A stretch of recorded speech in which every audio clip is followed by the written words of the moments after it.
Deadly shootings. City leaders are saying that there's this push to prevent summer violence, and they're saying it's showing early signs of progress. But one tool Cincinnati police are now using could lead to questions about who's being targeted. And WLWT News 5's Todd Dykes is live in the West End tonight to explain. Hi, Todd.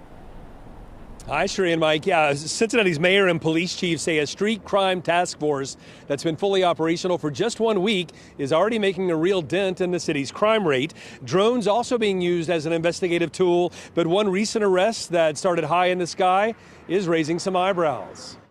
Near the start of this summer, a litany of crimes were spiking, including homicides. Police say teenagers were breaking into more cars looking for guns to steal. That prompted Chief Teresa Thigi to form a street crime task force comprised of officers from the city's 4 police districts. The 30 or so members of the task force have made 53 arrests during their first full week together, many involving guns and drugs. My utmost gratitude to them for what they've been doing in just a little over a week.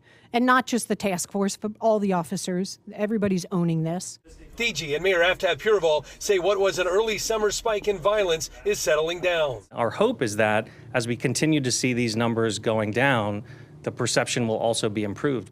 Purival talked about the importance of making sure people who live, work, and play downtown feel safe.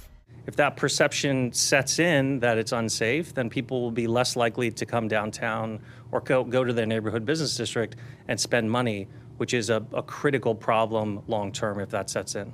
In addition to the new task force, officers are also relying on drones to help investigate reports of suspicious activity. Thigi says this drone footage shows a man who ended up having a handgun that had been turned into an assault-style weapon. Purival responded forcefully when asked if drones could be used to profile certain individuals. We found not just a gun, but a gun with a Glock switch that turned it into an automatic weapon. We have to do everything we can to get those guns off of the street to prevent violent crime and more people dying. And Purival said he will support police officers as they use technology to address the concerns of worried residents. He said if lines do end up getting crossed, he will be the first to acknowledge it. Reporting live outside police headquarters, Todd Dykes, WLWT News 5. Todd, thank you. Also